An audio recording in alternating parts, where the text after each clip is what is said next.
Welcome to Thar's Garage. In this video, I'm going to go over my experience with my Team Associated B6.4, my experience in terms of the build itself. So if you've been following along, you know that I've built a kit, and what's taken so long to post this video is the fact that I've actually built a few more. So I wanted to make sure that my experiences between all those kits could be compiled and report back to y'all about what my experiences were. So let's go ahead and get started. So bag one, I didn't have any issues, but I did note that I wish they would indicate the kit setup on the kick-up steering option chart, which is in bag one, step 2. So this chart here, the kit setup is the one in the middle, which is high 0 degree bulkhead, 2.5 degree caster insert. The chassis is 22.5 with a total of 25 degrees. So bag 2, step 3, make sure you measure how deep you install the set screw into the servo steering link. I've noticed that on some builds that I've checked, or some people, they don't screw it in halfway and ends up stripping. So make sure you do that.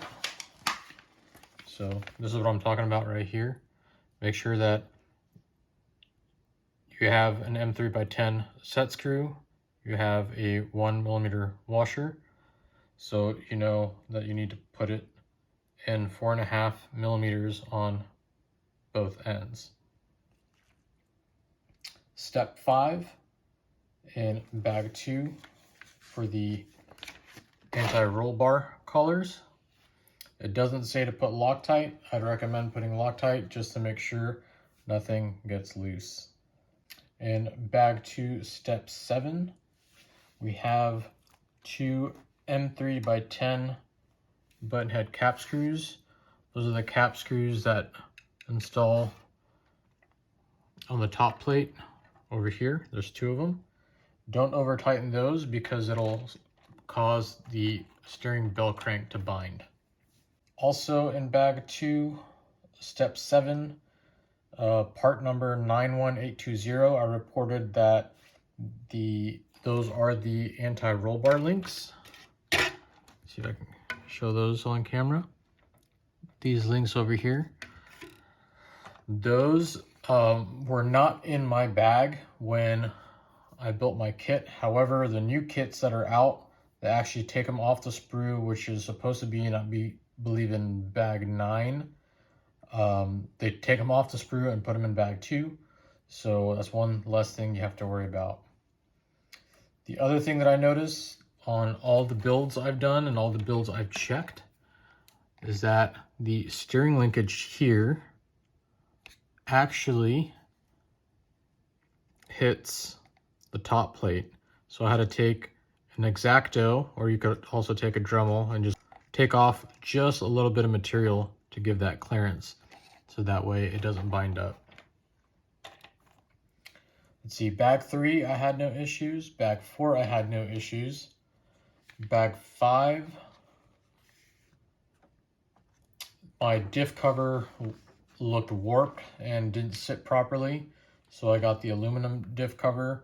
I highly recommend this upgrade. I usually tell everyone at my local club that it's a must-have upgrade, and I have them on all my cars, and it's the one item I believe that you should definitely get for your car. It'll make it more consistent because you will actually have fluid in your diff. Bag 6, no issues, but I do recommend using some Loctite on the M3x3 set screws that go into the anti-roll bar collars. So the collars over here, and they're also on the back. See these collars right here. I recommend using Loctite on those so they don't back off. Also in bag 6, whenever you're putting the transmission together, every time you insert a screw into the transmission housing, check to make sure that the transmission is moving freely. I've noticed that if you over tighten some of the screws, it might start binding up the transmission. Also, another thing I would recommend is using some Loctite on these low profile M3 by 22 millimeter screws that go into the shock standoffs. I recommend doing that for the front shock standoffs as well.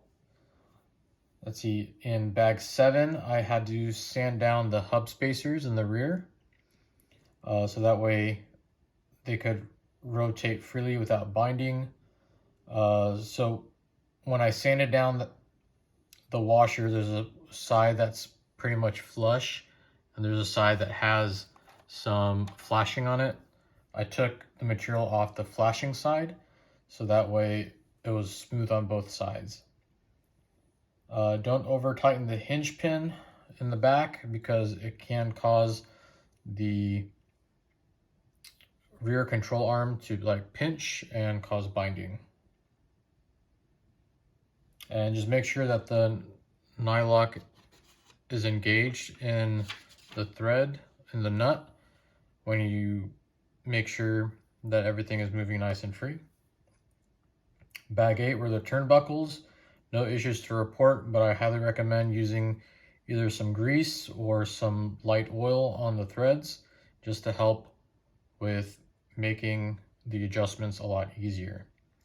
Bag 9, no issues. Bag 10, I recommend using an M3 screw to start the threads over here for the battery strap shoulder screws. Do a few churns and it'll make the installation of this battery strap shoulder screw much easier. So thank you for watching. I hope you enjoyed the video. I really don't have many complaints about this car. Build went together fairly easy. I think it would be great for a first build if you're interested in building a kit. Car drives amazing. Probably the most winning car at our local track. Not this one. I'm not that great of a driver, but the person who wins most of the time does have a Associated B6.4. There are a few upgrades that you might see on this car. I'm going to try to do some separate videos to kind of talk about each one. So stay tuned for that. Thanks for watching. I hope you enjoyed the video. If you have any questions, comments, concerns about this particular car or build or anything like that, please leave some comments down below and I'll do my best to help you out if I can. Thanks again for watching, and I'll see you all in the next one.